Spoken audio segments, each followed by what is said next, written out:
Nakigao Twintail, Ichijiku.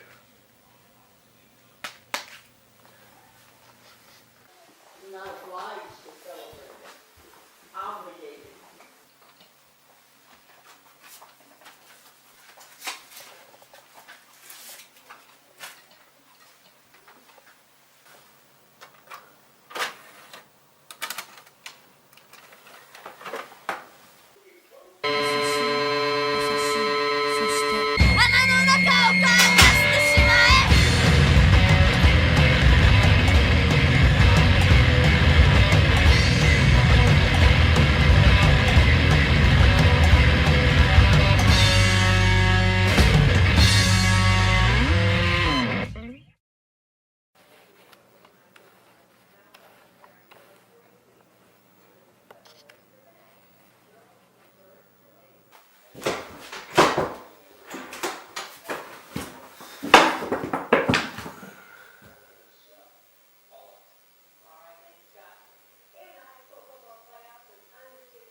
Hi everyone, I'm Zach Reinhardt, here to review the new Nakigao Twintail album, Ichijiku.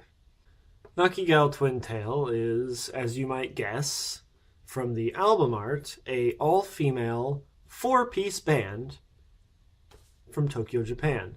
They're roughly in the style of art punk and post-punk, and you guys, if you follow my reviews, know how much I like Japanese punk. This is their debut album. It's a mini album, actually.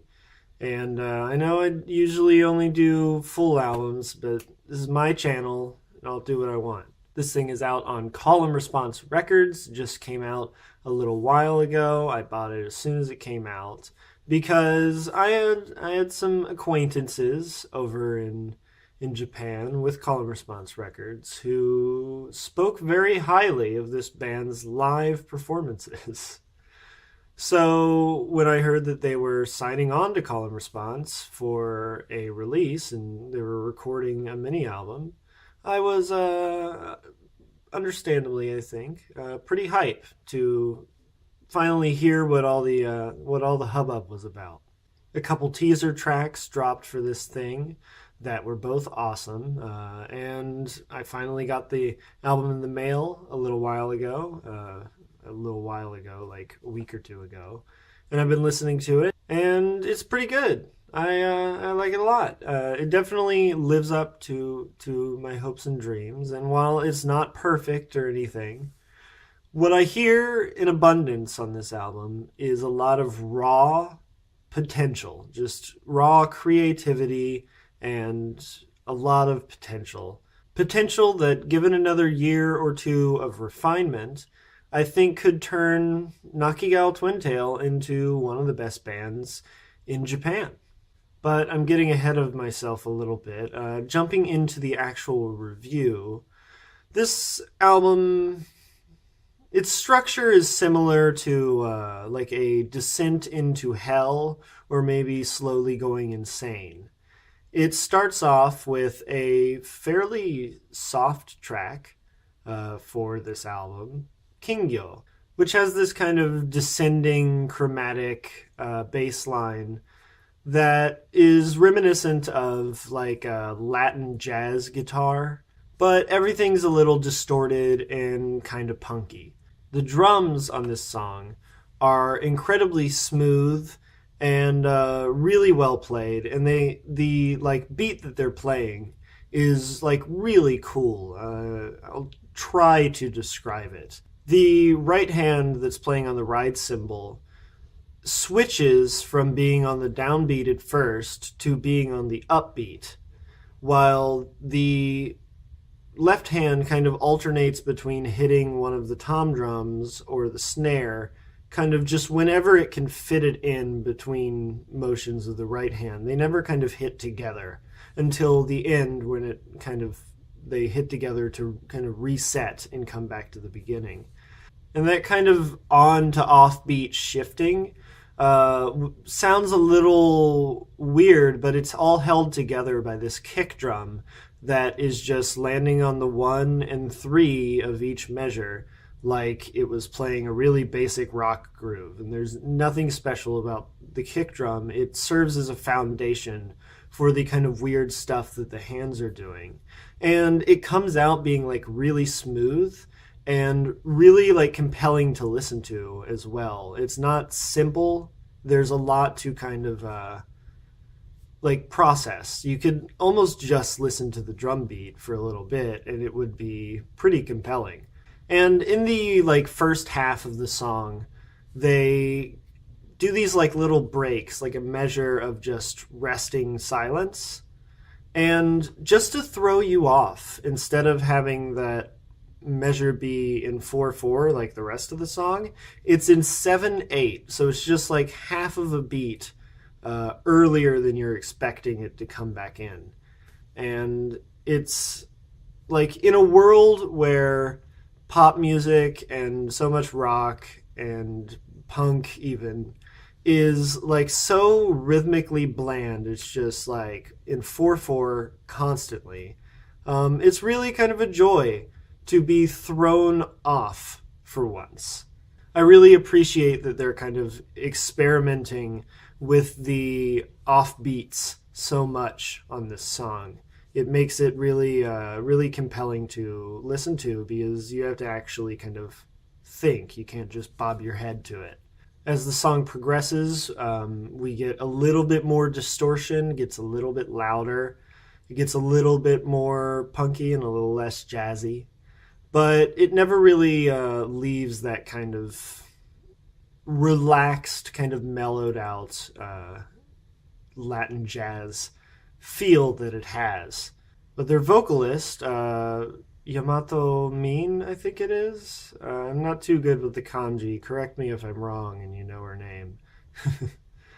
But I'm confident on the Min at least. But Min is one of the more compelling and entertaining front women I've heard in a band in a little while. Her vocal performance is really just filled with a lot of personality and a lot of energy. And as the album, kind of descends into hell, she gets a bit more unhinged. But on this track, on Kingyo, she is fairly soft.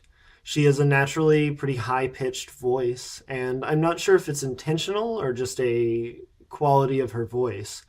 But on this track, she gets like borderline cutesy at times, though she never really crosses fully into that territory, but she kind of flirts with the edge of it a little bit. And overall, like, Kingyo was the first kind of teaser track that they released for this thing, and it's a really solid intro to the album, and it's a really good kind of setup for the descent into madness that we will slowly make. The next track, Ueki, is probably my least favorite track on here. It has this kind of like dun dun dun dun dun dun dun dun kind of upbeat rhythm that is a little country-ish at times, though the song is not country by any means. It's pretty punky. The vocals get a little bit more stressed out here, a little bit more kind of frayed on the edges. And just overall, the aggression is heightened on this track. The song is more distorted, it's louder, it's just a little bit more unhinged.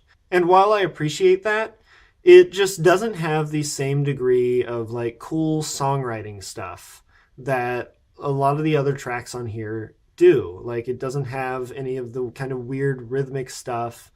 It doesn't have any of the kind of like strange structural changes that we'll hear later on the album. And while the energy is there and the personality is there, for me, that's only kind of half of the formula for Nakigao Twintail's success. It's not by any means a bad track. It's not horrible. It's just not as good as the rest. But it's solid on its own. But then things get even more unhinged and even more crazy to kind of return to the descent into insanity metaphor. This is the point where you go from being a little weird, a little quirky, to being like delusional, and people might start to give you strange looks. Because this track is covered in feedback, it's noisy, it's loud, it's aggressive, and we get to hear Min's vocals in their full, unhinged, screaming glory. She actually reminds me a lot of Togawa June on this song, with some of her more screamy, punky stuff. The mix is dense, it's claustrophobic, it's distorted and loud and cluttered. Everything's kind of piled on top of each other. The drums are aggressive and really drive the song forward rhythmically. And once again, like, everything is just laced in a big like swath of noise and feedback over top of it. And just when you think this song is just going to be solid energy and is going to be kind of brainless, and you're just going to, bang your head to it the whole time, you get this shift where all the instruments kind of drop out, except for this kind of squealing feedback in the background. And Min is just screaming over top of this feedback with a little bit of drums as well. And there's a incredibly like strange time signature shift here. And I'm sorry if I'm getting a bit too like music theory technical. I don't usually do that, but I feel that it's necessary. So ignore this if you're not familiar with time signatures. But this thing shifts from 4/4 into 11/8 for 2 measures, and then another measure of 15/8 before switching back into 4/4. It's part of the song that I played earlier in the like little skit before the review. And I think I'm just going to play this part for you.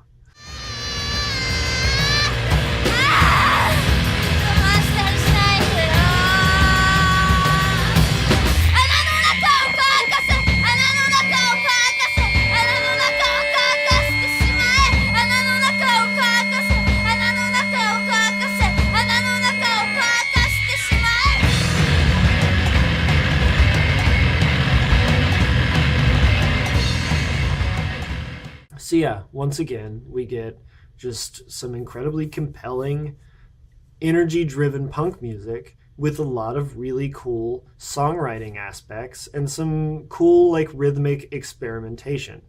And that's what makes this album successful, in my opinion. And that's also what makes me think these girls could be one of the best bands in Japan if they really hone this songwriting and just really capitalize on the creativity that they clearly have, but don't bring up quite consistently across this album. The 5th track, Doro, is a good example of their kind of inconsistency in songwriting. They just kind of rely on being punky and loud in this song and don't really do anything all that creative, like compositionally. The song is fast-paced, it's archetypally punky. It has a cool like instrumental interlude in it for a little bit, but other than that, I find the song to be a little wanting on the songwriting aspect. It's just a little too kind of dime a dozen punk for me. It's not a bad track, once again. Like, I don't think there's a bad track on this album. But it's just not quite to the same like degree of quality that the other tracks on here are. They kind of, once again, rely just on their energy, and once again, it feels like only half of the formula. But then, almost as if they had heard this criticism from me, and then just told me to fuck off, and then leaned into just pure energy even more, the next track is completely unhinged, just chaos. And I almost feel, purely despite me, they pull it off, and it's great. This is the point in the kind of descent into insanity where you have to be strapped up with a straitjacket and put in a padded room so you don't hurt yourself. This song is loud, distorted. It's once again covered in feedback. It's a little metally. It's a little more kind of like almost Melvin's inspired than the rest of the tracks on here. It's heavy, and the vocals are completely unintelligible. I can't make out a single syllable that is being said here, but man, there is a lot of energy in the voice because there's just a lot of screaming on this song. The drums drive this song forward at just a dizzying pace. It's chaotic. There's like a weird kind of breakdown in it. And like, I don't know how else to describe this to you other than pure, distorted, punky chaos. And then that's the album. It ends there at this kind of peak that leaves you sweating and panting and exhausted. Now, I did skip a track on here, and it's not because I don't want to talk about it, because it's actually a really good, cool, interesting track. It's just there are so many really good, cool, interesting tracks on here that it's hard to make time to talk about them all. But just trust me, it's track 4, it's called Inori, it's really good. And yeah, so this album is a kind of slow descent into insanity, into the depths of hell, as everything just kind of breaks down and turns into chaos and noise and distorted feedback nonsense. But overall, this thing is pretty solid from front to back. There were a couple tracks, like I said, that I wasn't super crazy about, but overall, I'm really enjoying this album a lot, and I'm feeling an 8 out of 10. Nakigao Twintail showcase a ton of just raw creativity and potential, and like in a couple years, like these guys could be the Afridampo of 2018 if they really work at it and if we're lucky. But yeah, I'm looking forward to whatever Nakigao Twintail puts out in the future.